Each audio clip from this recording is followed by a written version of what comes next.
Wewe landowner, hizi ndio key considerations when buying a plot. Wacha nitoboe siri. Unaponunua plot, kitu unafaa uangalie ni location na accessibility. Uangalie kitu ya kwanza, proximity to schools, proximity ya mahospitali, proximity ya malls ama mahali unataka kufanya shopping. Juu hiyo ni key sana.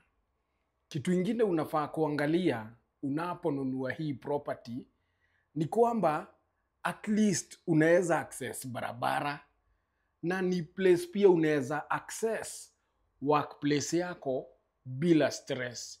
Kitu ingine unafaa kuconsider, ebu angalia future development plans.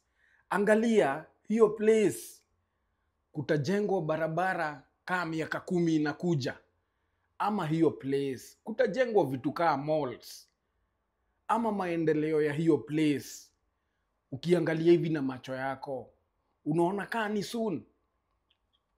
Juu hiyo ndio watu wamekuwa wakipotezea hesabu hapo.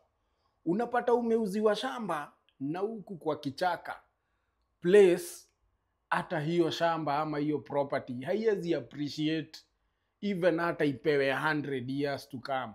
Hakuna siku itai appreciate.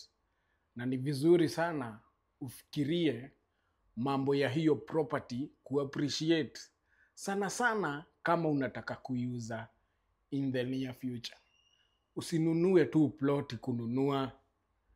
Nunua mahali unaona maendeleo kweli yako, na si kuambiwa yatakuja. Already unajionea mikakati.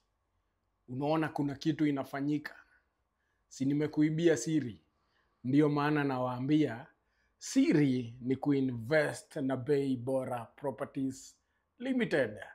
Kwa sababu properties zetu before tuuzie client wetu, tunahakikisha haya mambo yote ambayo nimeyazungumzia tumeyazingatia kwa kina.